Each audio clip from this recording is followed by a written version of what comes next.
So I've just read this article about a gentleman who's 49 and he's spent his career jumping between different things. So software engineering, graphic design, running his own business, contracting, and he's now a director. But along that journey, he's built up about 12 pensions. Now he's just consolidated them all into one pot worth around £200,000. So it's going to be much easier for him now to track where he is in terms of his retirement goals. And he's now also got a current workplace pension, which he's contributing quite a lot into, quite aggressively. And that's projected to give him anything between £430,000 to £780,000 by the time he gets to state pension age, depending on how much it grows by. So adding these two together, he's estimating that he'll be around £1 million by the time he gets to his state pension age. Now, maybe this guy has genuinely worked out that he's going to need £1 million in retirement by the time he gets to his state pension age, but I think it's honestly far more likely that he's just aiming for this £1 million figure, like so many other people do,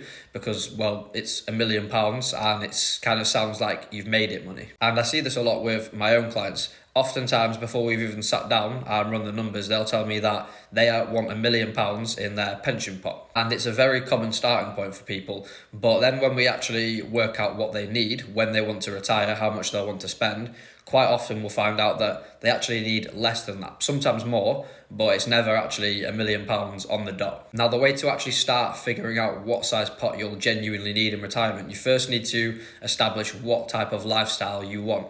So you're going to have to work out what you're going to need to spend on general expenses, bills, hobbies, holidays, any gifts that you want to make. You're going to need to factor everything in and try and work out what that would be on a monthly basis.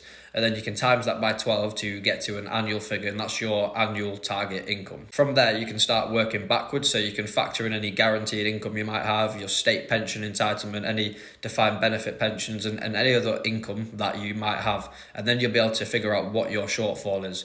And then you can times that shortfall by the number of years you expect to be retired. And obviously nobody knows how many years that's going to be, and this is a very simplified version, but hopefully you get the gist. And here's the thing, that number might be a lot less than £1 million, but it could also be more. It might help you realise that you can actually retire earlier than you thought you could, or maybe you're going to have to work even longer to get to your target. But without actually doing that work, you're kind of just aiming at a random number that's not actually yours. Now, to actually establish your number, I'd always recommend speaking to a financial planner who can sit down with you, understand your goals, understand your needs, objectives, what you already have in place to figure out a suitable plan towards getting there, because this video is for education only, it's not financial advice. But if you did get any value from this video, then follow along for more educational content.